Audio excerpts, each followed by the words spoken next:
Хлебозавод в Усть-Куломе, который закрыли из-за банкротства в 2016-м, получил вторую жизнь. Местный предприниматель Сергей Береснев, владелец строительного бизнеса, открыл пекарню. В производство Сергей вложил собственные деньги, порядка 4 миллионов рублей, и помощь с арендой здания бывшего хлебозавода оказала местная администрация. Евгения Кладкевич попробовала усть-куломские фитнес-блочки. Делать с душой. Главный принцип работы пекарни Сергея Береснева.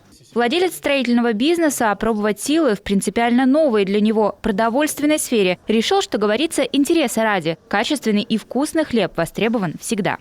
Покупки есть, бизнес идет, да, все время расширяемся, каждый день что-то новое, что-то пошире, что-то больше. С района начал народ ездить. Я думаю, что смысл был. Тем более именно назвали, что хлебозавод Усть-Куломский, потому что был хороший хлебозавод.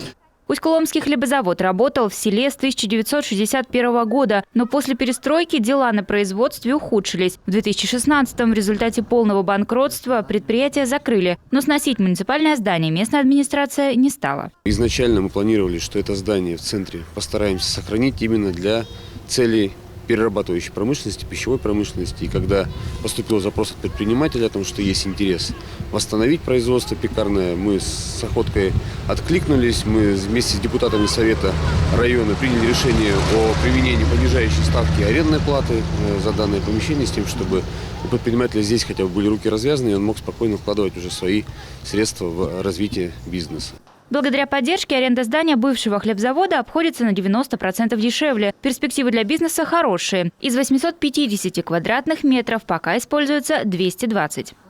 Ассортимент этой небольшой пекарни отнюдь не маленький. Ежедневно из печей пекари, к слову, их здесь работают всего трое, достают различные пирожки с начинками, пиццы и даже печенье. К слову, из столь широкого ассортимента хлебобулочных деликатесов выбор могут сделать даже приверженцы здорового образа жизни. 2 недели назад пекарня начала производство вот таких вот зерновых фитнес-булочек. И вкусно, и полезно.